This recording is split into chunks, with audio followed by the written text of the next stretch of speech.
Salma tidak pernah menyangka, larangan sederhana dari suaminya untuk pulang ke kampung justru menjadi pintu masuk menuju rahasia kelam yang selama ini disembunyikan darinya. Bahkan rahasia tentang kematian ibu mertuanya sendiri. Pagi selalu datang dengan cara yang sama bagi Salma, pelan, lembut, seperti seseorang yang mengetuk pintu tanpa suara. Cahaya matahari merembes dari celah tirai, menggambar garis-garis tipis di dinding kamar yang dicat krem. Suara kendaraan di jalan raya terdengar jauh, seperti gumaman yang tidak pernah benar-benar hilang dari kehidupan kota. Salma membuka mata perlahan, membiarkan kesunyian menyambutnya sebelum aktivitas harian mulai menuntut perhatian. Di sampingnya, Indra masih terlelap. Wajahnya tenang, kontras dengan kesibukan yang menelannya setiap hari. Rambutnya sedikit berantakan, dan napasnya teratur. Salma memperhatikannya sejenak, sesuatu yang sering ia lakukan tanpa Indra sadari. Ada kekaguman di sana, sekaligus rasa asing yang tak bisa ia jelaskan. Ia tahu ia mencintai suaminya, atau setidaknya itulah yang selama ini ia yakini. Namun, akhir-akhir ini ia merasakan seperti ada jarak tipis di antara mereka. Jarak yang tidak pernah benar-benar hilang meski mereka tidur di tempat yang sama setiap malam. Salma bangkit dari tempat tidur dengan hati-hati agar tidak membangunkannya. Lantai kamar terasa dingin di telapak kakinya saat ia berjalan menuju dapur. Rutinitasnya sudah terbentuk begitu lama sehingga ia tidak perlu memikirkan apa yang harus dilakukan. Air panas ia rebus untuk membuat teh, roti ia panggang, dan telur ia siapkan di wajan. Suara desis minyak menjadi pengiring pagi yang familiar. Ia bekerja dengan gerakan yang teratur, seolah seluruh proses itu adalah bagian dari tarian harian yang terus berulang. Saat aroma roti panggang memenuhi dapur, langkah kaki Indra terdengar dari arah kamar. Ia masuk dengan rambut yang telah dirapikan, meski wajahnya masih tampak mengantuk. "Pagi," katanya sambil duduk di meja makan. "Pagi," jawab Salma sambil tersenyum. Ia meletakkan secangkir teh di hadapan suaminya. Indra menyeruput teh itu dengan sebuah helaan napas puas. "Kamu bangun lebih pagi lagi akhir-akhir ini," ujarnya. "Entahlah," kata Salma sambil mengambil posisi di seberang meja. "Mungkin karena udara dingin. Bangun pagi rasanya lebih nyaman." Indra hanya mengangguk sambil mengambil roti panggang. Percakapan semacam ini biasa terjadi di antara mereka. Ringan, tidak memerlukan pemikiran mendalam, dan seringkali berakhir tanpa arah. Namun bagi Salma, kehangatan kecil seperti ini cukup untuk memberi rasa damai. Atau setidaknya cukup untuk menutupi kekosongan halus yang ia rasakan dalam hidupnya. Setelah sarapan, Indra bersiap untuk berangkat bekerja. Ia bekerja di sebuah perusahaan konstruksi, posisi yang membuatnya sering bepergian keluar kota. Tidak jarang ia absen seminggu penuh, meninggalkan Salma sendiri di rumah. "Hari ini aku pulang agak malam," katanya sambil merapikan dasinya. Salma mengangguk. "Ada proyek lagi?" "Ya, ada revisi desain yang harus aku cek. Tim butuh arahan langsung." "Kalau begitu hati-hati, ya." "Aku selalu hati-hati," jawabnya sambil tersenyum. Ia mencium kening istrinya sebelum melangkah keluar rumah. Ketika pintu tertutup, suasana berubah dalam sekejap. Keheningan menyelimuti ruang tamu, melingkupi seluruh rumah seperti selimut tipis yang menenangkan sekaligus menantang. Salma berdiri di ruang tamu beberapa detik, meresapi hening itu. Ia terbiasa sendirian, tapi terkadang ia bertanya-tanya apakah kesendirian itu memang pilihan atau sekadar kebiasaan yang harus diterima. Ia menghabiskan sebagian pagi dengan membersihkan rumah, menyiram tanaman di balkon kecil apartemen, dan merapikan rak buku yang sebenarnya sudah rapi. Ia suka melakukan hal-hal kecil seperti itu. Ada rasa teratur yang menenangkan dalam kegiatan domestik, seakan semua hal berada dalam kendalinya. Namun, di sela-sela pekerjaan, pikirannya sering melayang ke kampung halaman. Kampung itu berada beberapa jam dari kota, tempat yang penuh kenangan masa kecil, suara jangkrik di malam hari, aroma tanah basah setelah hujan, dan senyum lembut ibunya yang selalu bisa membuat hari terasa lebih ringan. Kadang, ketika kegelisahan datang tanpa alasan, Salma akan membayangkan dirinya duduk di teras rumah orang tuanya, ditemani secangkir kopi hangat buatan ibunya. Ia rindu kesederhanaan itu, rindu pada kehidupan yang tidak diwarnai hiruk-pikuk atau kesibukan yang menguras tenaga. Namun Salma jarang pulang. Entah sejak kapan kebiasaannya mengunjungi kampung semakin jarang dilakukan. Ia mencoba mengingat, tapi yang muncul justru potongan-potongan samar yang tidak memberikan jawaban pasti. Yang ia tahu, sudah hampir setahun ia tidak menginjakan kaki di sana.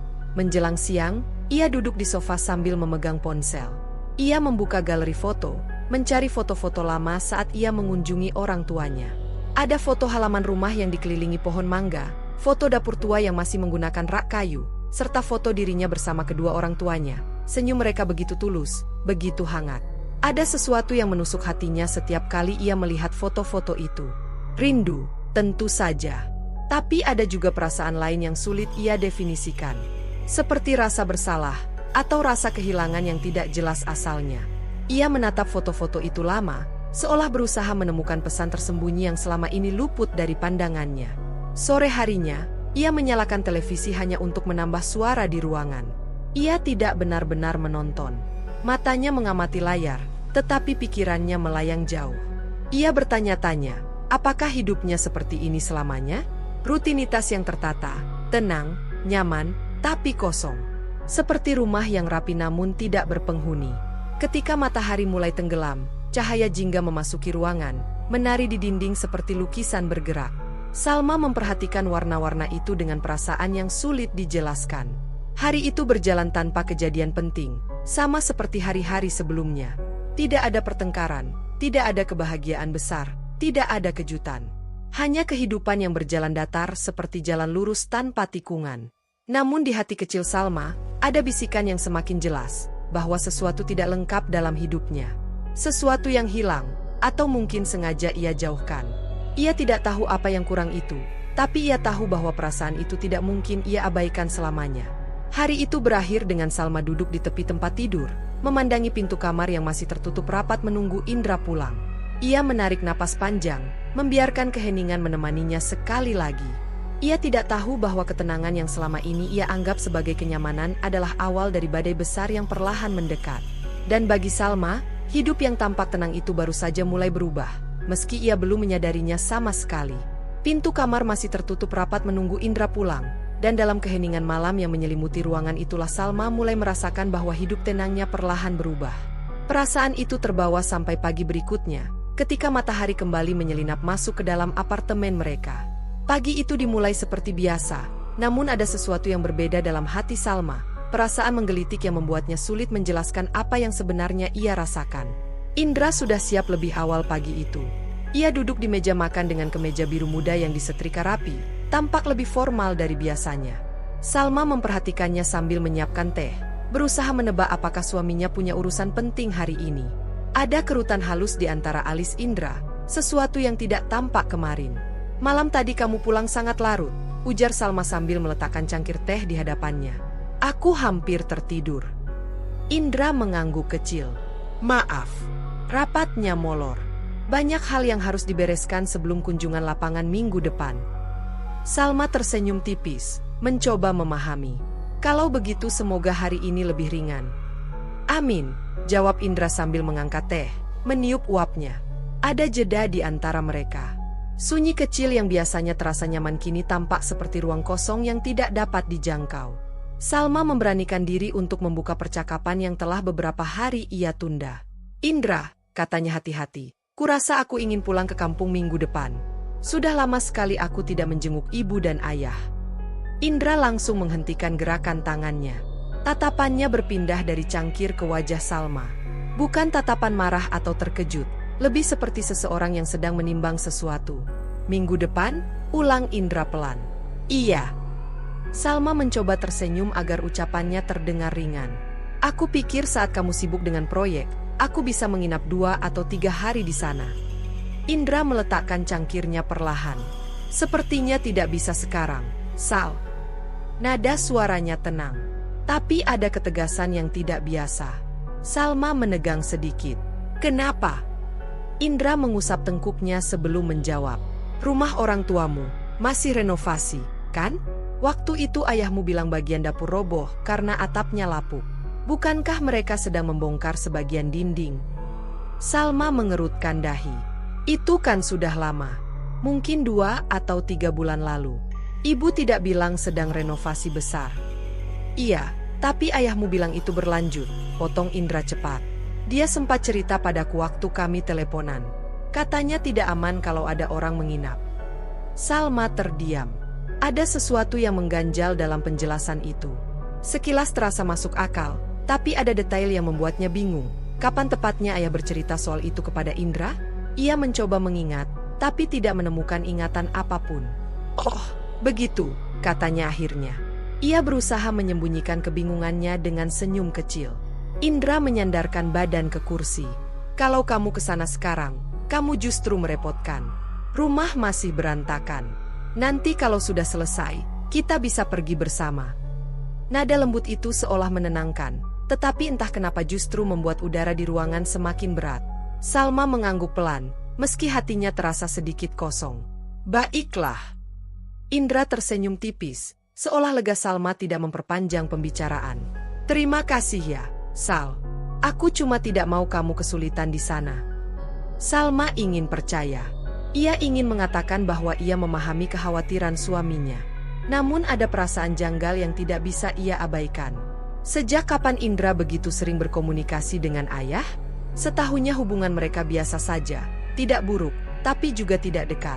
Indra menyelesaikan sarapannya dan bersiap berangkat bekerja. Sebelum keluar, ia mencium kening Salma seperti biasa. Gerakan itu terasa hangat, tetapi bagi Salma, ada sesuatu yang hilang di baliknya. Setelah pintu menutup, Salma berdiri di ruang makan sambil memandangi meja kosong di hadapannya. Ia merasakan dorongan aneh untuk menelpon ibunya saat itu juga, memastikan apakah benar rumah sedang direnovasi besar. Tetapi tangannya justru gemetar ringan. Ia menahan diri, mencoba percaya bahwa Indra tidak mungkin berbohong. Meski begitu, sepanjang hari pikiran Salma dipenuhi keraguan halus yang datang dan pergi seperti angin. Ia duduk di sofa, menatap layar televisi tanpa benar-benar melihat. Setiap beberapa menit pikirannya kembali memutar percakapan pagi tadi, mencoba memecahkan perasaan ganjil yang muncul dari kata-kata suaminya. Tidak aman untuk menginap, gumamnya pada diri sendiri. Ia mencoba mengingat kapan terakhir kali berbicara dengan ibunya. Seminggu lalu, mungkin, percakapan singkat tentang cuaca, tentang tanaman di halaman rumah, dan tentang ayah yang sering lupa minum obat. Tidak ada yang menyebut soal renovasi, apalagi pekerjaan besar. Malam harinya, ketika Salma sedang memasak makan malam sederhana, ponselnya berbunyi. Pesan dari Indra, aku pulang agak larut lagi. Kamu makan duluan saja. Tidak ada tambahan penjelasan. Tidak ada emotikon seperti biasanya. Salma hanya menatap layar itu beberapa detik sebelum meletakkan ponsel kembali. Ia merasa semakin sulit memahami apa yang terjadi.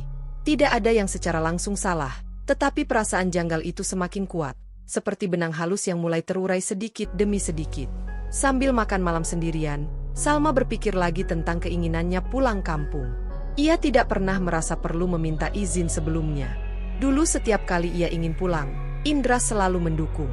Kamu butuh waktu dengan keluarga, katanya kala itu. Pulanglah kapanpun kamu ingin. Jadi kenapa sekarang terasa berbeda? Larangan itu tidak keras. Tidak ada suara tinggi, tidak ada pertengkaran. Tetapi ada penolakan yang terlalu cepat, terlalu siap seolah Indra telah menyiapkan jawabannya bahkan sebelum Salma mengutarakan keinginan tersebut. Ketika akhirnya Indra pulang malam itu, Salma hanya tersenyum dan menyambutnya seperti biasa. Mereka berbicara ringan tentang pekerjaan, tentang hidup, tentang hal-hal sepele yang aman untuk dibicarakan. Tidak ada yang menyentuh percakapan pagi tadi. Namun di sela-sela senyum itu, Salma menyimpan pertanyaan yang menggantung. Pertanyaan yang tidak ia ucapkan, namun semakin sering muncul di hatinya. Apakah ada sesuatu yang disembunyikan Indra? Ia tidak berani menjawabnya. Ia bahkan tidak berani mengaku bahwa pertanyaan itu ada. Tapi malam itu, saat mereka berdua akhirnya tidur, Salma menatap langit-langit kamar dengan mata terbuka.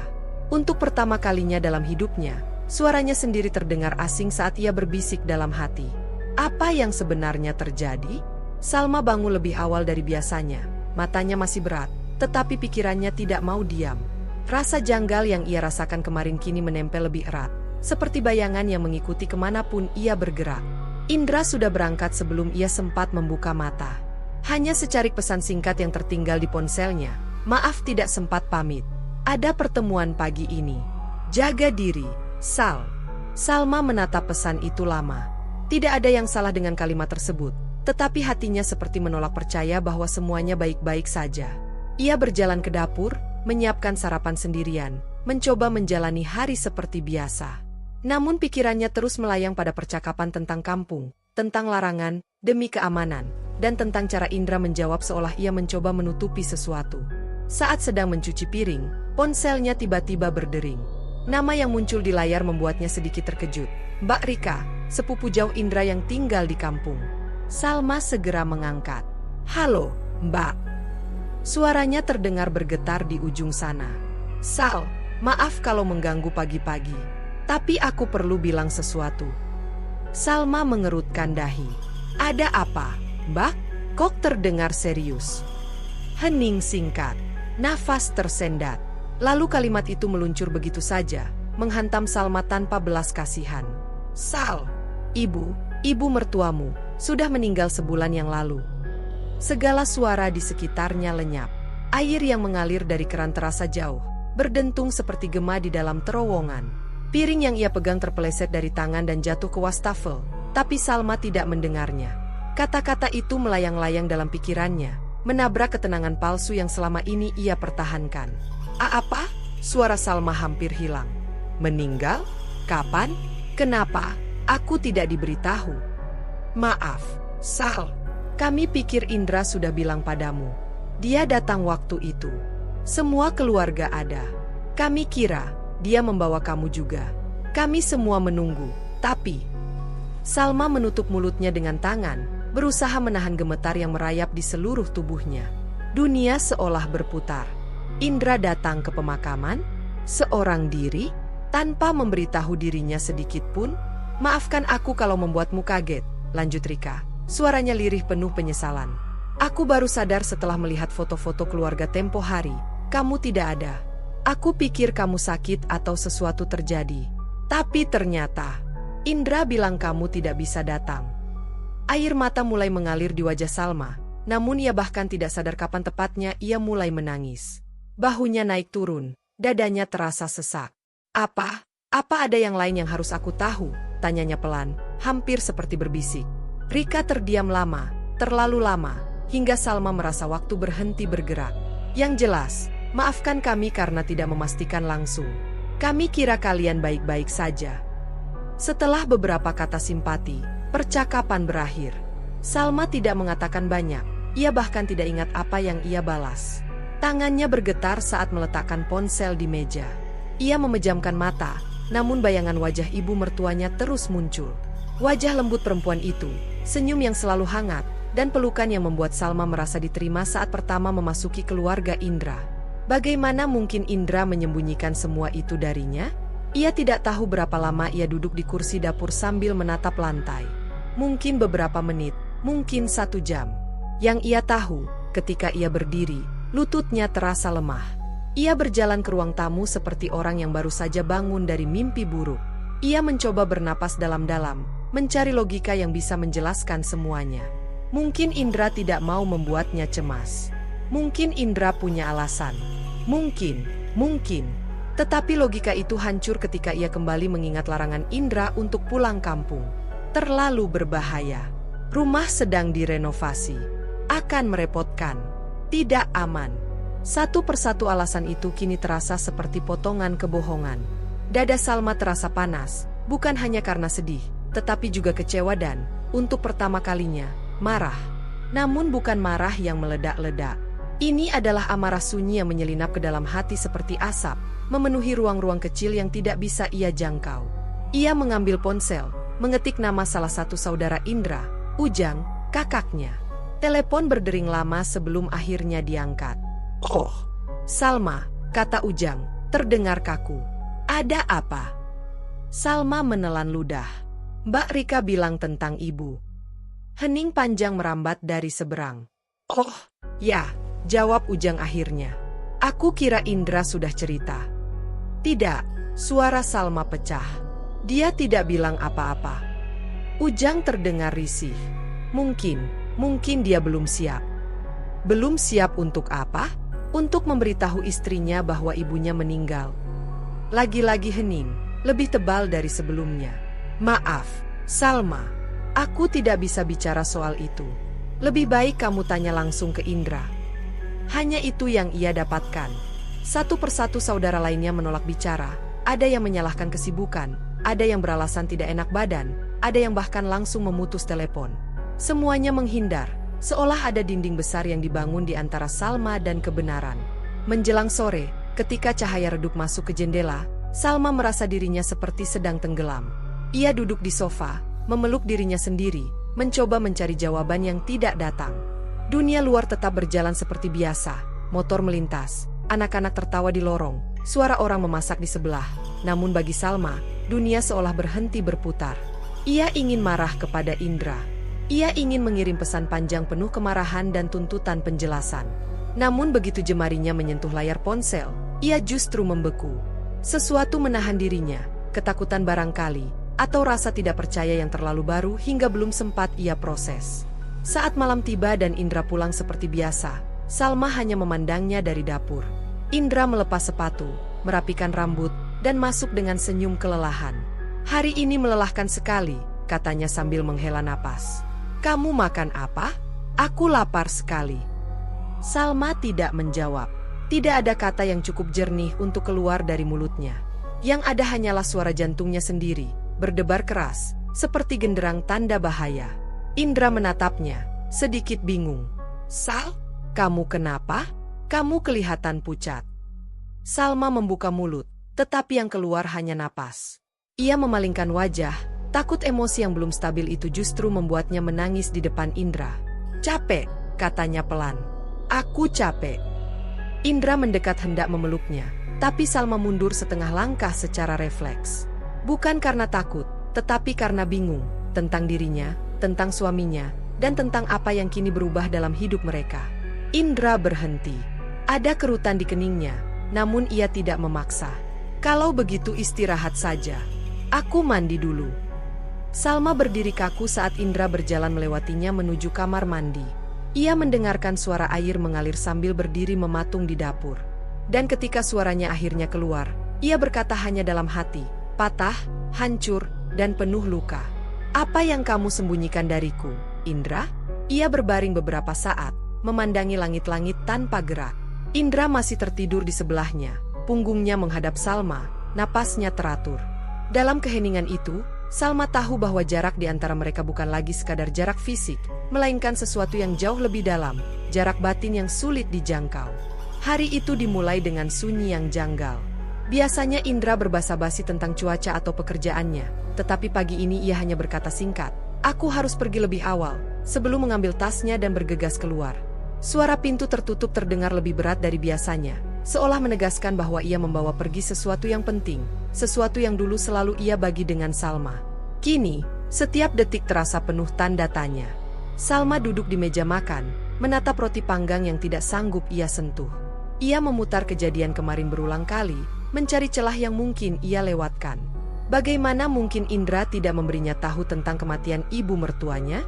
Bagaimana mungkin ia datang sendirian ke pemakaman, berdiri di antara keluarganya sendiri, tanpa menyinggung perasaan istrinya sedikit pun? Ia memejamkan mata, mengingat wajah ibu mertuanya, wanita lembut yang selalu memanggilnya, "Nak Salma," dan mengajaknya duduk di beranda sore-sore hanya untuk mengobrol tentang apapun. Mereka tidak selalu dekat, tapi hubungan mereka tulus. Kepergian wanita itu saja sudah cukup mengejutkan. Tetapi fakta bahwa ia tidak diberi kesempatan mengucapkan selamat tinggal, itulah yang menghancurkan hatinya. Siang itu, ketika Salma sedang membersihkan ruang tamu, ia mendapati dirinya berhenti di depan cermin besar yang tergantung di dinding. Ia menatap pantulan wajahnya yang tampak lebih pucat dari biasanya, matanya berkantung, dan bibirnya kehilangan warna. Seperti ada bagian dari dirinya yang hilang. "Sejak kapan aku jadi seperti ini?" gumamnya pelan. Ia meraba dadanya, mencoba meredam getaran halus yang terus muncul setiap kali ia memikirkan Indra. Ada rasa takut yang mulai tumbuh, takut bahwa ia sebenarnya tidak benar-benar mengenal suaminya. Sore harinya, saat Indra pulang, Salma memperhatikannya dari balik pintu dapur. Cara Indra membuka sepatu tampak lebih lambat, gerakannya kaku. Wajahnya terlihat lelah, tetapi bukan hanya lelah fisik, ada kegelisahan di sana. Sesuatu yang jelas, namun berusaha ditutupi. Salma mengambil napas panjang dan memberanikan diri bertanya, "Indra, bagaimana pekerjaan hari ini?" Indra tersentak kecil, seperti tidak menyangka akan ditanya. Ia menoleh dan tersenyum tipis, tetapi senyum itu tidak sampai ke matanya. "Lumayan melelahkan," jawabnya singkat. "Banyak revisi." Salma mengangguk. "Kamu kelihatan lebih diam akhir-akhir ini." Indra terhenti. Tatapannya hanya bertahan 1 detik sebelum ia beranjak ke sofa. "Capek saja," katanya. Suaranya datar. Salma mengikutinya dengan langkah perlahan. "Indra," katanya lagi dengan suara yang lebih lembut. "Aku ingin tanya soal ibu." "Tentang?" Indra langsung menegang. Ia tidak menoleh, tetapi bahunya mengeras. "Aku tidak mau bahas itu, Sal," katanya cepat. "Tidak sekarang." "Tapi Indra, aku perlu tahu." "Tidak sekarang," ulangnya lebih keras. Bukan berteriak, tapi cukup membuat Salma terdiam. Ruangan berubah sunyi. Sunyi yang menekan, sunyi yang tidak menyisakan ruang untuk bernapas. Salma menunduk, mencoba menelan kecewa yang terasa pahit. Ia tahu ia tidak boleh memaksa. Namun setiap kali ia melihat wajah suaminya, ia melihat rahasia yang disembunyikan di balik mata itu. Rahasia yang semakin jelas terlihat sekarang bahwa ia tahu sesuatu yang besar sedang ditutupi. Hari-hari berikutnya terasa seperti berjalan di atas lantai tipis. Indra semakin pendiam, semakin sering keluar rumah dengan alasan pekerjaan, dan semakin sulit diajak berbicara tentang apapun yang menyentuh soal keluarga. Salma memperhatikan perubahan kecil itu, bahwa Indra kini sering mengecek ponselnya diam-diam, bahwa ia sering menghilang selama 1 atau 2 jam tanpa alasan jelas, bahwa ia pulang dengan ekspresi kosong yang sulit dibaca. Setiap kali Salma mencoba bertanya hal-hal sederhana seperti, "Kamu telepon siapa?" atau "Dari mana saja?" Indra hanya menjawab singkat, "Kerja." Atau lebih buruk lagi, "Tidak penting." Perlahan tapi pasti, Salma merasa seperti tinggal bersama seseorang yang sedang berubah menjadi orang asing. Pada malam-malam tertentu, saat Indra tertidur, Salma memandang wajah suaminya lama sekali.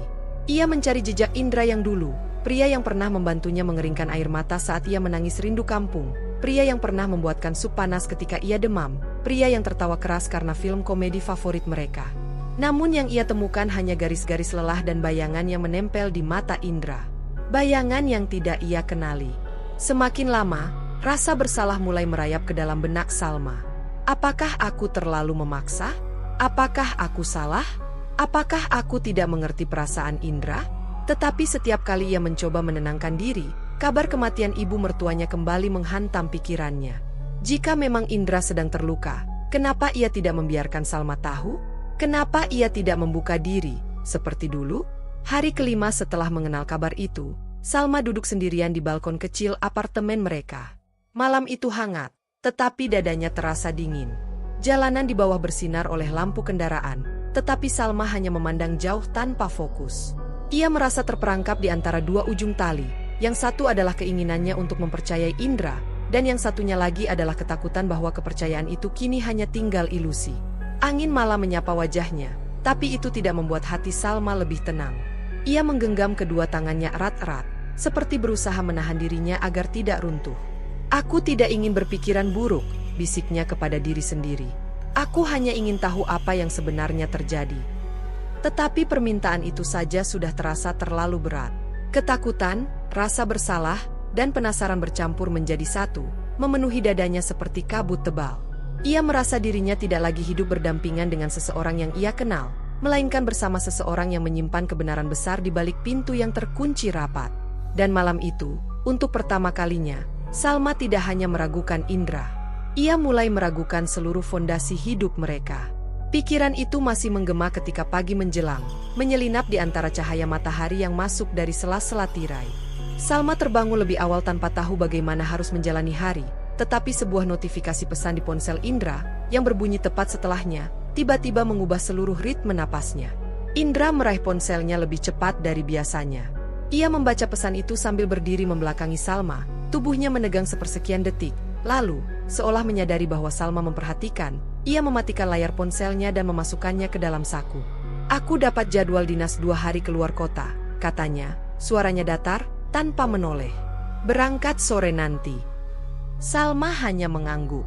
Ada jeda panjang di antara mereka, seakan kata-kata itu masih mengambang tanpa ujung. 2 hari. 2 hari tanpa Indra. 2 hari tanpa pertanyaan, tanpa jawaban, tanpa tatapan cemas Indra yang kini terasa seperti menyimpan 1000 rahasia. 2 hari yang tiba-tiba terasa seperti pintu besar yang terbuka lebar untuknya. Selama Indra sibuk menyiapkan barang-barangnya, Salma duduk di sofa, tangannya saling menggenggam erat hingga sendi-sendi terlihat pucat. Ada dorongan kuat di dalam dirinya, dorongan yang sudah lama ia tahan, tetapi kini tak bisa lagi ditinggalkan. Ketika Indra akhirnya melambaikan tangan sebelum menutup pintu apartemen, Salma merasa seperti baru saja mengambil napas pertama setelah sekian lama. Begitu suara langkah Indra di lorong menghilang, napas Salma menjadi cepat dan tak teratur. Ia berdiri, menyentuh dadanya, mencoba menenangkan detak jantung yang berdentum keras. Ruangan tiba-tiba terasa sangat besar, sangat hening, dan sangat menentukan. Ia berjalan ke jendela dan melihat mobil Indra perlahan keluar dari area parkir. Dan saat mobil itu hilang dari pandangan, Salma tahu bahwa ia tidak bisa lagi menunda apapun. Ia tidak lagi ingin hidup dibayangi rasa curiga yang tumbuh dari hari ke hari. Ia harus melihat sendiri apa yang disembunyikan suaminya. Ia harus kembali ke kampung. Namun keputusan itu muncul dengan ketakutan yang sama besarnya dengan tekadnya. Tangan Salma gemetar ketika ia meraih ponselnya. Ia membuka aplikasi taksi online, menatap layar beberapa detik, seolah masih berharap seseorang akan memintanya berhenti. Tapi tidak ada siapa-siapa. Bahkan suara hatinya sendiri kini hanya berbisik pelan. Jika bukan sekarang, kapan lagi? Ia mengetik alamat apartemennya. Kemudian, dengan jari yang terasa berat seperti membawa beban bertahun-tahun, ia menekan tombol pesan. Mobil akan tiba dalam 7 menit. 7 menit yang terasa seperti 7 jam. Salma tidak membawa banyak barang. Ia hanya memasukkan beberapa pakaian, dompet, dan charger ke dalam tas selempang kecil. Ia tidak ingin terlihat seperti melarikan diri, meski itulah yang sesungguhnya ia lakukan. Ia bahkan memastikan tirai kamar tertutup rapat, lampu dimatikan, dan ponselnya tidak ia tinggalkan sinyal apapun yang bisa membuat Indra curiga. Ketika suara notifikasi mengabarkan bahwa mobil telah sampai, lutut Salma terasa lemas. Ia berdiri di ambang pintu, menatap seisi rumah yang selama ini ia rawat dengan penuh kasih. Kini semua itu terasa seperti dekorasi tipis yang menutupi kehidupan yang retak. Ia menghembuskan napas panjang, menyalakan mode senyap pada ponselnya, dan melangkah keluar. Setiap detik terasa seperti adegan dalam film yang menegangkan, seakan ia sedang diawasi meski lorong apartemen itu kosong. Turun ke lobi, Salma berusaha menjaga langkahnya tetap normal. Namun hatinya berdentum tanpa ritme. Ketika ia melihat mobil putih yang menunggunya di depan pintu, ia merasa seolah sedang mendekati sesuatu yang akan mengubah seluruh hidupnya. "Salma?" tanya sopirnya setelah menurunkan kaca. Salma mengangguk cepat. "Iya, Pak." Ia masuk ke dalam mobil dan menutup pintu perlahan, seakan takut bunyinya terlalu keras akan membuat seluruh dunia tahu bahwa ia sedang mencoba melakukan sesuatu yang terlarang. Saat belt ia pasang dengan tangan gemetar. Begitu mobil mulai melaju, perasaan bersalah dan lega menyerangnya bersamaan. Bukan stasiun kereta tujuan Salma. Ia sengaja memilih terminal bus. Kereta terlalu mencolok, terlalu ramai, terlalu mudah bagi seseorang, jika Indra kebetulan mengetahuinya atau mengikuti jejaknya, untuk menebak kemana ia pergi. Terminal terasa lebih samar, lebih luas, lebih sulit dilacak. Ia ingin gerak-geriknya tenggelam di antara ribuan langkah orang lain. Perjalanan melewati jalan-jalan kota membuat Salma semakin larut dalam pergolakan batinnya. Pohon-pohon di pinggir trotoar seakan bergerak perlahan melewati jendela mobil, sementara gedung-gedung bertingkat yang biasa ia pandangi kini tampak seperti dinding besar yang menahannya selama ini. Sopir bertanya beberapa hal kecil, cuaca, kemacetan, apakah ia mau lewat jalur cepat, tapi Salma hanya menjawab singkat. Gibiran ia ingin bicara, suaranya terasa tercekat. Rasanya seperti ada benang halus yang melilit lehernya setiap kali ia mencoba membuka mulut. Ia memandangi bayangannya di kaca jendela. Wajahnya tampak tegang, matanya merah, bibirnya sedikit bergetar. Jika seseorang melihatnya saat ini, mereka mungkin mengira ia sedang kabur dari sesuatu yang besar, dan tepatnya seperti itulah yang ia rasakan. Ia merasa seperti buronan, pelarian, pencari kebenaran yang tidak diizinkan bertanya. Ketika mobil mendekati terminal bus, Salma merasakan gelombang ketegangan baru. Terminal bukan tempat yang asing baginya, tetapi hari ini semuanya terasa berbeda. Terminal menjadi semacam gerbang menuju masa lalu, dan mungkin juga gerbang menuju kebenaran yang selama ini tersembunyi dalam kebohongan. Setelah membayar dan mengucapkan terima kasih kepada sopir, Salma turun dari mobil. Angin terminal yang hangat menyambutnya, membawa aroma campuran bensin, makanan kaki lima, dan suara hiruk-pikuk kehidupan. Di depan, deretan bus berjajar seperti makhluk besar yang siap membawa siapa saja menuju arah yang mereka pilih. Namun kaki Salma seakan berat. Ia berdiri diam beberapa menit, hanya memandangi kerumunan.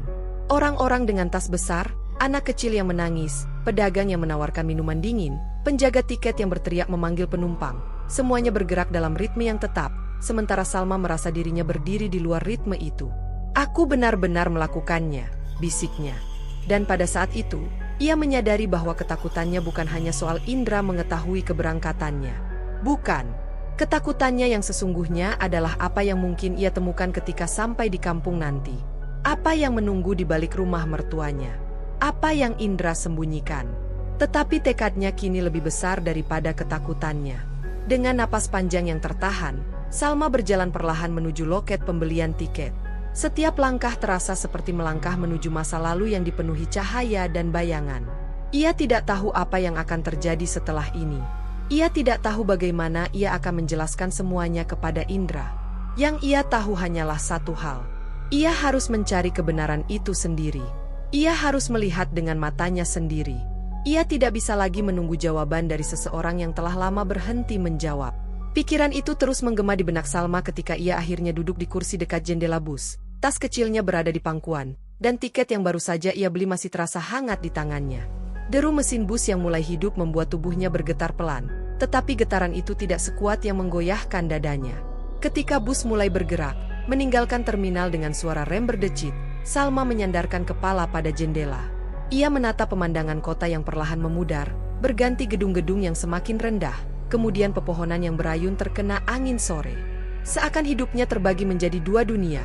Kota yang penuh ketidakpastian bersama Indra, dan kampung yang menyimpan masa lalu yang hangat, tetapi kini mungkin menyimpan luka yang ia tidak tahu bagaimana harus menghadapinya.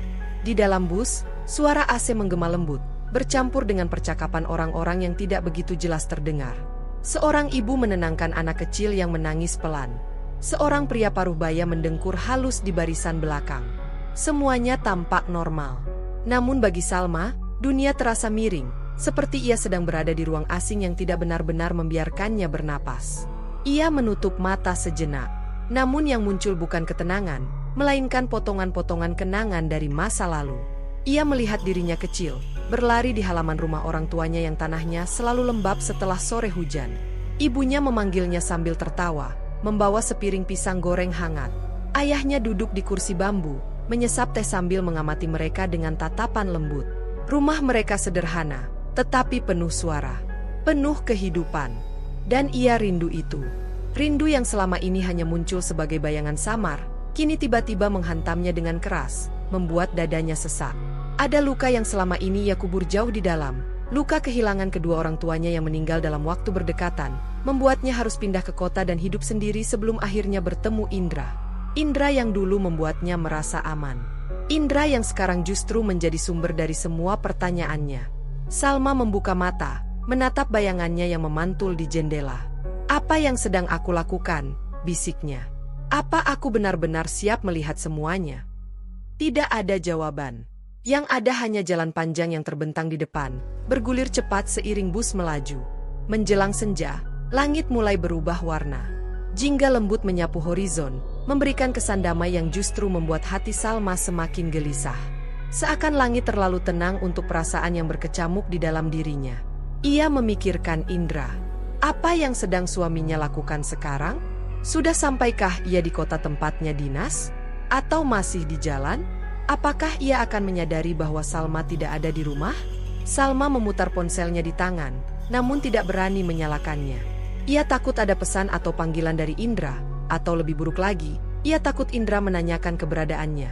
Tanpa sadar, ia menggigit bibir bawahnya. Semakin dekat ia dengan kampung, semakin besar rasa takut yang merambat naik dari perutnya. Waktu berjalan pelan. Bus sesekali berhenti di beberapa titik peristirahatan, tetapi Salma tidak turun. Ia hanya duduk, memandangi kursi kosong di depan seolah kursi itu menyimpan jawaban yang tidak mampu ia jangkau. Ketika bus akhirnya keluar dari jalan besar dan memasuki area pedesaan, Salma mengangkat kepalanya. Di luar, sawah-sawah berbaris sejauh mata memandang. Matahari mulai tenggelam, meninggalkan garis tipis cahaya keemasan di tepi langit. Pemandangan itu seharusnya memberi rasa damai. Namun bukannya damai, Salma justru merasa seolah sedang melangkah memasuki babak baru yang lebih gelap. Saat bus berbelok melewati jalan kecil yang Salma kenal baik, hatinya mulai berdegup lebih cepat. Ini jalan yang dulu sering dilewati ayahnya saat mengantar dan menjemputnya dari sekolah. Dulu, jalan ini penuh suara anak-anak bermain, ibu-ibu ngobrol di teras rumah, dan pedagang gorengan yang berteriak menawarkan dagangan. Sekarang, semuanya tampak lebih sunyi. Terlalu sunyi. Bus akhirnya berhenti di halte kecil di pinggir desa. Salma berdiri perlahan, lututnya terasa lemas. Ia mengucapkan terima kasih kepada sopir lalu turun. Langkahnya berat, seolah tanah yang ia injak menahan setiap gerakannya. Begitu kakinya menginjak tanah kampung, angin sore menyambutnya. Angin yang membawa aroma sawah, tanah basah, dan sedikit wangi bunga liar. Namun ada juga aroma lain yang tidak ia kenali. Aroma kesunyian. Aroma rumah-rumah yang entah sudah lama tidak dibuka jendelanya.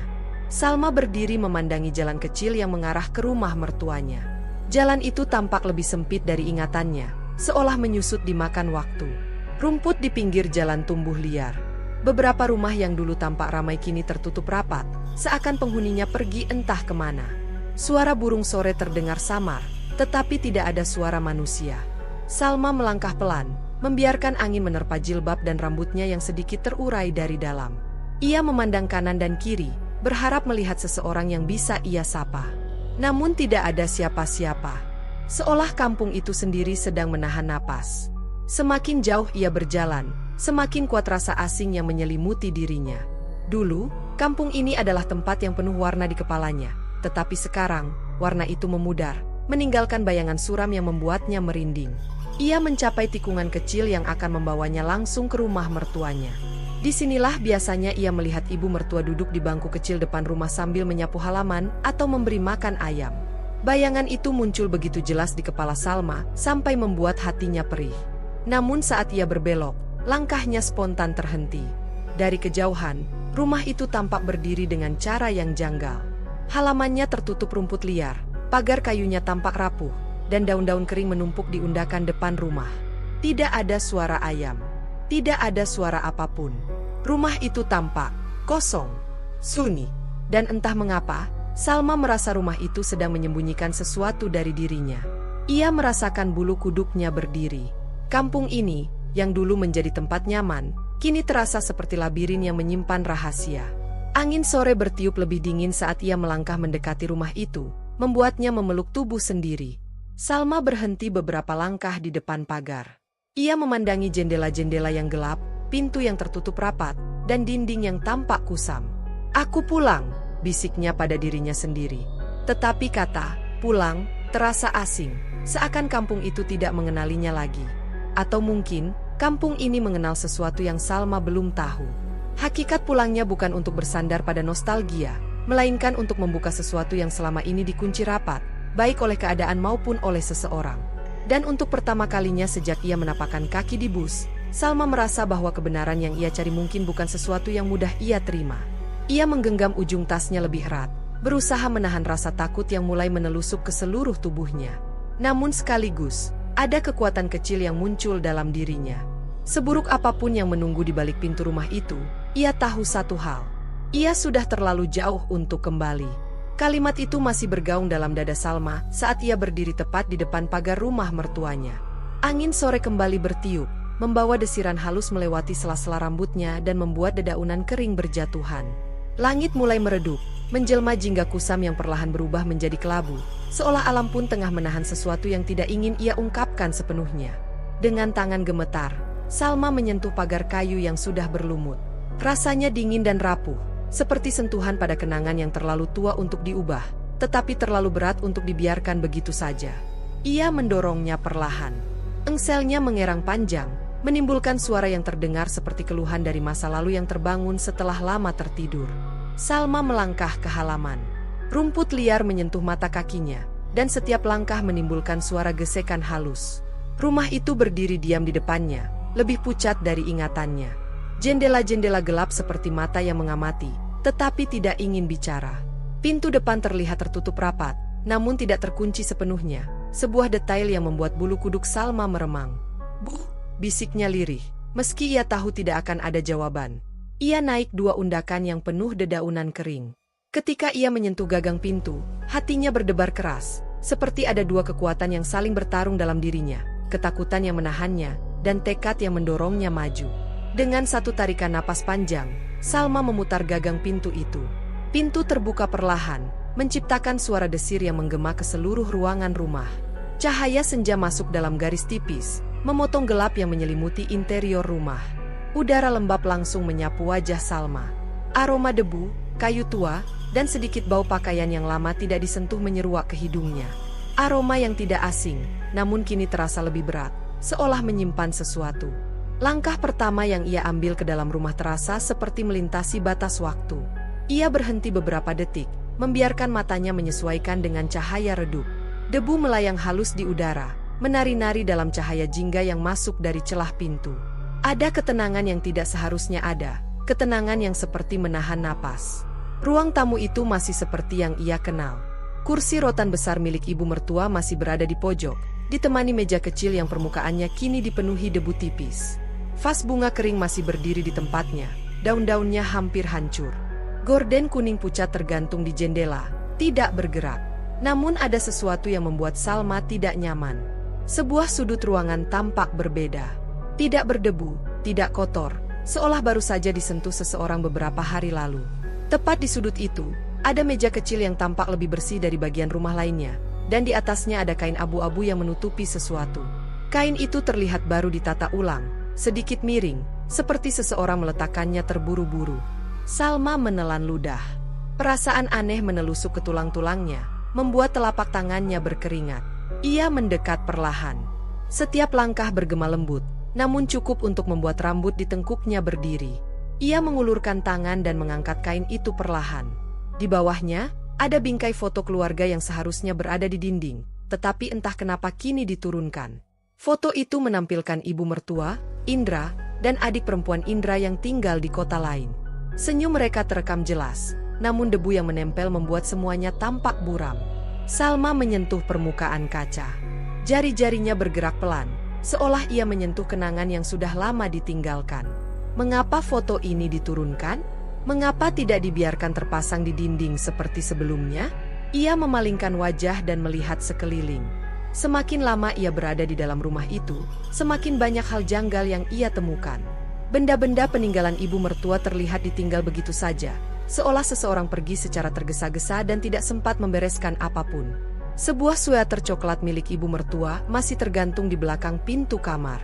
Ada piring di meja makan yang terbalik, seperti seseorang berniat mencuci tapi tidak kembali lagi. Buku doa yang biasa dibaca ibu mertua terbuka di halaman tengah, tertinggal begitu saja seakan pemiliknya baru saja bangkit dari kursi. Kenapa semua ini seperti ditelantarkan? Gumamnya pelan. Ia merinding. Rumah ini bukan sekadar kosong, rumah ini terasa seperti membeku di waktu tertentu. Waktu yang berhenti tiba-tiba. Perlahan, Salma menuju kamar ibu mertua. Pintu kamar itu sedikit terbuka.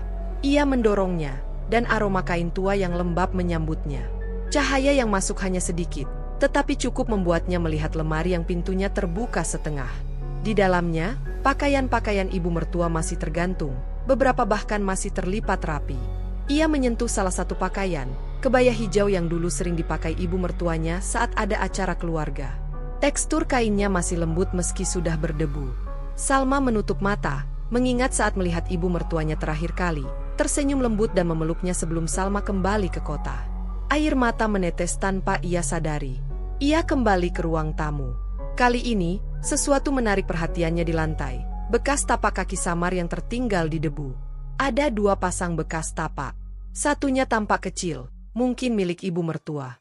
Tapi yang satunya lagi, jauh lebih besar, jelas bukan milik wanita itu. Firasat buruk menusuk perutnya. Ia mengikuti bekas tapak itu. Bekas itu menuju dapur, lalu berhenti di depan pintu belakang rumah. Pintu itu terkunci dari dalam. Salma mendekat dan meraba gagangnya. Masih dingin. Namun ada goresan kecil di bagian pinggir, goresan baru, seperti pernah dipaksa buka atau tertarik keras dengan sesuatu. Ketakutan mulai merayap naik, merayapi punggungnya. Napasnya menjadi pendek. Aku seharusnya tidak sendirian, gumamnya lemah. Namun langkahnya justru membawanya kembali ke tempat yang paling membuat dadanya sesak, sudut ruangan yang tampak dirapikan tadi. Ia kembali memandang meja itu. Selain foto keluarga, ada satu benda kecil lain yang ia lewatkan sebelumnya. Sebuah catatan kecil. Kertas lusuh yang dilipat 2. Tangan Salma bergetar saat ia mengambilnya. Ia membuka lipatannya perlahan. Tulisan tangan yang dikenalnya, tulisan ibu mertua, terlihat jelas meski sedikit pudar. Namun isi catatannya membuat lutut Salma hampir goyah. Kalau sesuatu terjadi padaku, tolong lindungi Indra. Dia tidak sekuat kelihatannya. Di bawahnya, ada garis tulisan lain yang ditulis dengan tergesa-gesa. Dan jangan biarkan dia memikul semuanya sendirian. Salma menutup mulutnya. Dadanya terasa dihantam sesuatu yang besar. Masih belum habis, di bagian bawah kertas itu ada noda tinta yang melebar, seolah pena jatuh sebelum kalimatnya selesai. Tidak ada penjelasan, tidak ada detail, tidak ada penutup. Hanya pesan samar yang menyisakan lebih banyak pertanyaan. Air mata kembali tumpah, bukan hanya karena kehilangan, tetapi karena rasa campur aduk, takut, bingung, marah, sedih. Ia merasakan seakan rumah ini berusaha bicara kepadanya, namun suara yang keluar adalah suara yang terputus-putus. Rumah ini menyimpan cerita. Cerita yang tidak selesai. Cerita yang mungkin sengaja disembunyikan.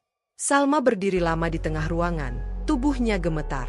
Ia merasa rumah itu menatapnya, menunggu reaksinya, menunggu ia memahami sesuatu. Namun ia belum mengerti apapun. Yang ia tahu hanyalah satu hal. Apapun yang terjadi pada ibu mertuanya, Indra bukan sekadar tidak bercerita. Ia mungkin memikul sesuatu yang lebih gelap daripada yang pernah Salma bayangkan. Pikiran itu terus bergema ketika Salma berdiri di tengah ruang tamu yang remang. Udara rumah seakan ikut menekan dadanya, membuatnya sulit bernapas. Namun setelah beberapa menit membiarkan dirinya terhanyut dalam ketakutan, Salma sadar bahwa ia tidak datang jauh-jauh hanya untuk berdiri dan menunggu jawaban turun dari langit. Jika memang ada yang harus ia tahu, maka rumah ini pasti menyimpannya, dan ia harus menemukannya, satu persatu, meski ia tidak yakin siap menanggung semuanya. Dengan langkah yang masih goyah, Salma mulai menyusuri ruangan. Setiap tempat yang ia tatap seolah menyimpan makna tersembunyi. Setiap sudut seakan memiliki cerita yang belum diungkapkan. Ia memutuskan memulai dari kamar ibu mertua, tempat yang paling mungkin menyimpan petunjuk. Kamar itu terasa sesak. Bukan karena ukurannya, tetapi karena setiap benda di dalamnya seolah mengingatkan Salma bahwa seseorang pernah tinggal di sana, seseorang yang ia rindukan, seseorang yang menghilang tanpa sempat ia ucapkan salam perpisahan. Ia membuka lemari secara perlahan. Dalamnya gelap, tetapi pakaian-pakaian yang tergantung seperti berbicara. Di rak paling bawah, ia menemukan sebuah kotak kayu kecil, tertutup rapi, tetapi tidak terkunci. Bentuknya sederhana, dengan ukiran tipis di sisi. Saat ia mengangkatnya, terdengar suara benda-benda di dalamnya saling bergesekan. Tangan Salma sempat berhenti, takut, namun penasaran. Ia membuka tutup kotak itu. Di dalamnya ada beberapa benda kecil, bros emas yang pernah dipakai ibu mertua, pita rambut yang tampaknya milik adik Indra, dan beberapa surat. Surat-surat itu terikat dengan pita kusam, menandakan bahwa itu disimpan dengan sengaja. Surat pertama tampak belum pernah dikirim. Amplopnya tidak memiliki perangko. Di bagian depan tertulis nama Indra, dengan tulisan tangan ibu mertua yang khas, miring, lembut, tetapi mantap. Jari Salma bergetar saat ia mengeluarkan isi surat itu dan mulai membacanya. Indra, nah, kalau kamu membaca ini, berarti ibu tidak sempat berbicara langsung. Ibu ingin kamu tahu bahwa apapun yang terjadi, tidak ada satupun keputusanmu yang membuat ibu marah. Ibu hanya ingin kamu jujur pada dirimu sendiri. Terlalu lama kamu menahan beban sendirian. Surat itu berhenti di tengah kalimat, seolah ibu mertua terganggu saat menulisnya, atau tiba-tiba berubah pikiran. Tidak ada lanjutan, tidak ada penutup, tidak ada tanda tangan. Salma menelan napas panjang. Surat itu terasa seperti bayangan pertengkaran atau percakapan yang tidak pernah selesai. Ia mengambil surat kedua.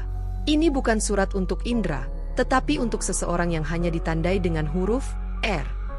Jika Salma tidak keliru, itu adalah inisial adik Indra. Amplopnya pun sama, tak terkirim. Isi surat itu berbeda. Lebih panjang, lebih emosional. R.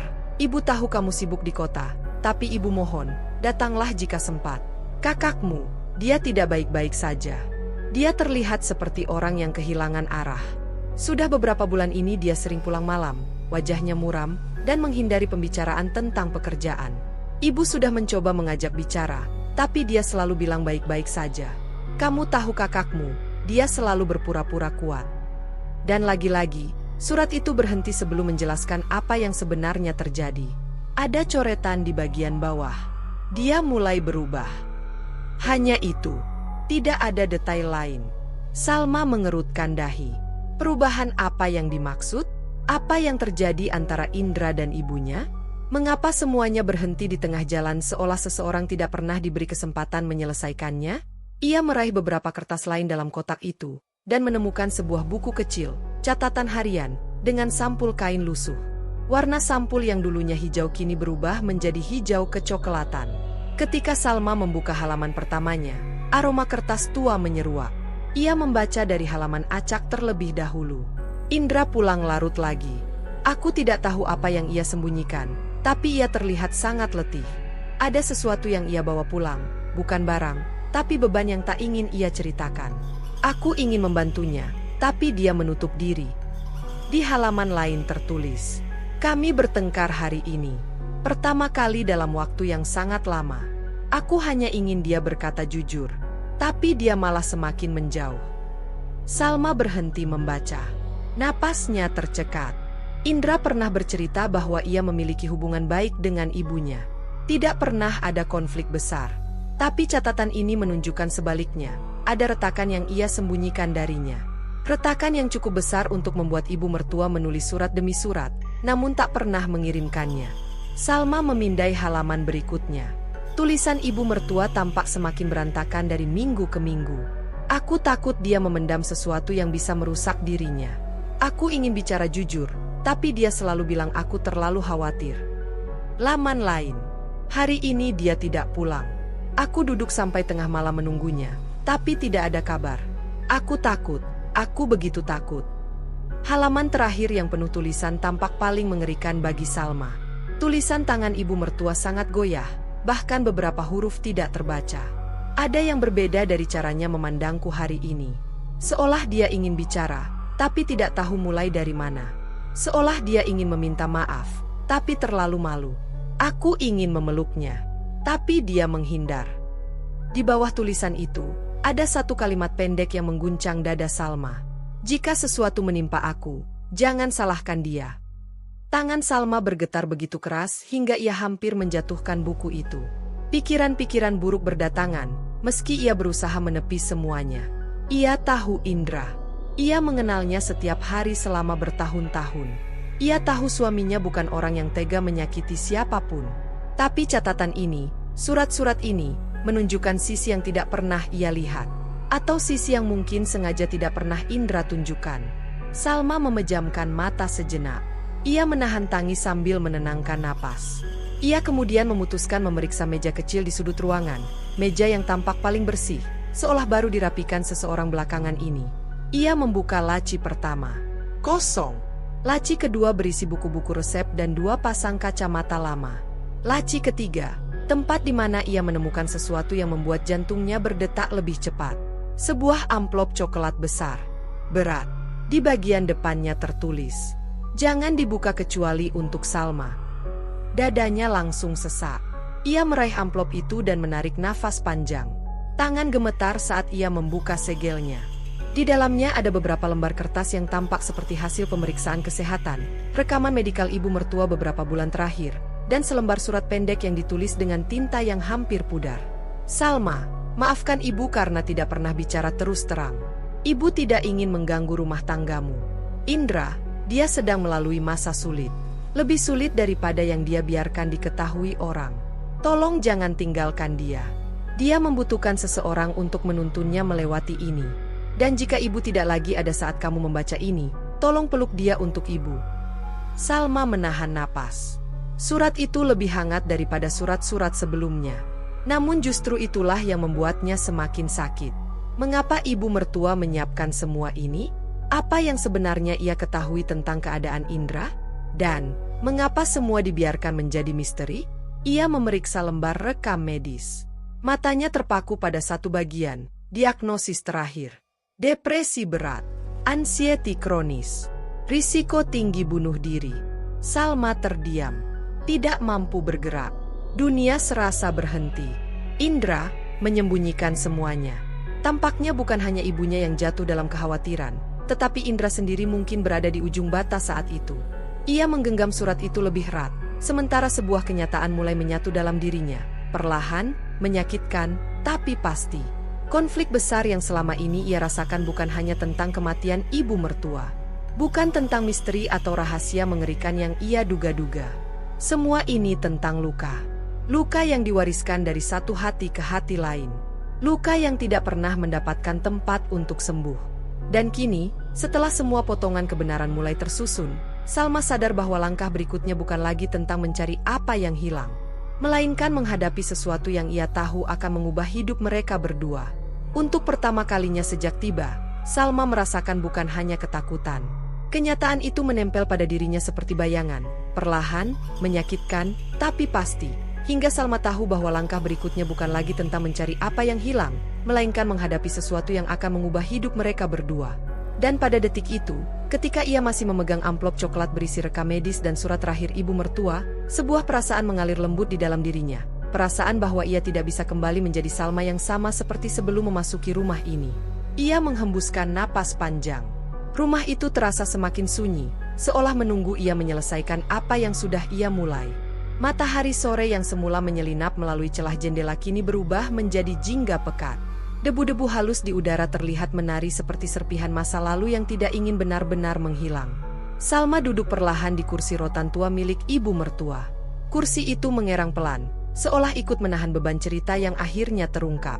Ia meletakkan surat-surat itu di pangkuannya, memandangi setiap lembar seolah masih bisa mendengarkan suara lembut ibu mertua yang dulu selalu menyambutnya dengan senyum tulus. "Indra," bisiknya lirih, tidak kepada siapa-siapa, tetapi kepada udara yang menyesakkan. "Apa yang sebenarnya kamu lalui tanpa pernah bercerita?" Pertanyaan itu tidak pernah berhenti menghantuinya sejak kabar kematian ibu mertuanya muncul. Tetapi kini, setelah membaca surat-surat dan catatan yang ditinggalkan, Salma merasakan jawabannya jauh lebih rumit daripada dugaan awalnya. Indra bukan sekadar merahasiakan sesuatu darinya. Ia mengubur masa lalunya, bersama semua rasa sakit yang tidak ia izinkan siapapun untuk melihat. Dan entah bagaimana, Salma menyadari bahwa sebagian dari luka itu kini beralih kepada dirinya. Beberapa jam berlalu tanpa ia sadari. Ia memutuskan membereskan surat-surat itu, melipatnya kembali lalu meletakkannya ke dalam amplop. Tangannya berhenti ketika menyentuh catatan harian ibu mertua. Ia memandang sampul lusuhnya lama, sebelum akhirnya menutupnya perlahan. "Aku akan menjaganya," ucapnya pelan, seolah berbicara kepada sosok ibu mertua yang tak lagi ada. Ia berdiri. Kakinya masih gemetar, tetapi jiwanya mulai mengeras dengan tekad baru.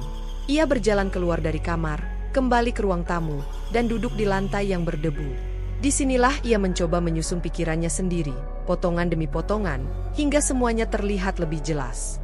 Indra kehilangan ibunya di saat ia sendiri sedang bergulat dengan depresi yang ia sembunyikan dari dunia. Indra merahasiakan semuanya bukan karena ingin menyakiti Salma, tetapi karena ia malu, takut, dan tidak ingin membebani siapapun, bahkan Salma yang setiap hari tidur di sampingnya. Namun rasa takut tidak pernah benar-benar hilang. Ia hanya berpindah tempat dan bentuk. Dan kini, rasa sakit itu memanjang, menyelimuti rumah tangga mereka, membuat Salma dan Indra berdiri terlalu jauh satu sama lain tanpa menyadarinya. Salma memeluk lututnya. "Apa aku siap menghadapi semuanya, atau harus pergi?" Pertanyaan itu menggema dalam hatinya seperti gema yang terus memantul-mantul di dinding rumah kosong itu. Untuk pertama kalinya dalam hidupnya, ia merasa harus mengambil keputusan besar bukan sebagai istri, bukan sebagai menantu, bukan sebagai perempuan yang selalu mengikuti arus, tetapi sebagai dirinya sendiri. Langkah pertama yang harus ia lakukan adalah pulang. Ia duduk lebih lama, memandangi rumah yang menyimpan begitu banyak rahasia. Kemudian, sebelum meninggalkan tempat itu, ia melakukan sesuatu yang terasa penting, sebuah tindakan kecil namun memiliki makna yang besar. Ia membuka jendela ruang tamu yang sudah lama tertutup. Udara sore masuk perlahan, membawa aroma tanah basah dan dedaunan. Cahaya keemasan membanjiri ruangan yang gelap, mengusir sebagian bayangan yang menempel di dinding. Seolah mengatakan, sudah cukup gelap, sudah waktunya cahaya masuk. Salma kembali ke kota dengan bus malam. Perjalanannya terasa berbeda dari saat ia datang. Kini tidak ada ketakutan dikejar waktu, tidak ada rasa bersalah mencuri kesempatan. Yang ada hanyalah perasaan berat yang ia peluk sendirian, dan ketegasan yang mulai tumbuh. Ia membutuhkan jawaban dari Indra.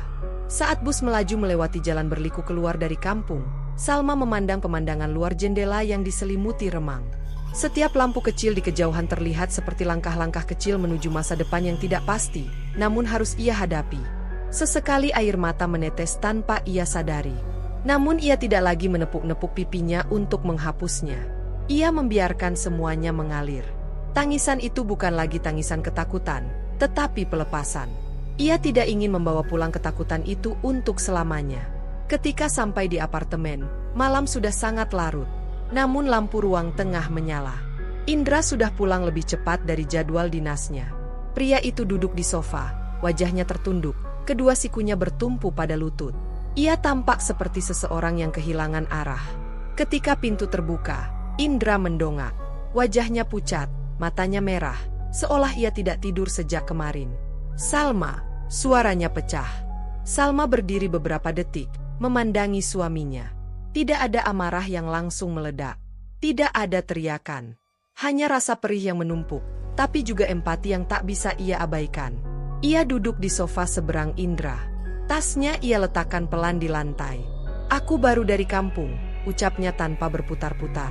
Indra menutup wajahnya dengan kedua tangan, bahunya bergetar. Aku bisa jelaskan." "Tidak perlu menjelaskan semuanya sekarang," potong Salma pelan. "Aku cuma ingin tahu satu hal dulu, kenapa?" Indra terdiam. Beberapa detik berlalu tanpa suara. Lalu beberapa detik lagi. Seakan ia harus mencari potongan dirinya yang sudah lama ia kubur. Akhirnya, ia menjawab lirih, "Aku takut." Salma menunggu. "Aku takut kamu akan melihat betapa rusaknya aku. Aku takut kamu akan pergi kalau tahu aku bahkan tidak bisa membantu ibuku sendiri. Aku takut kamu akan menilai aku bukan suami yang baik, bukan anak yang baik." Indra mulai menangis.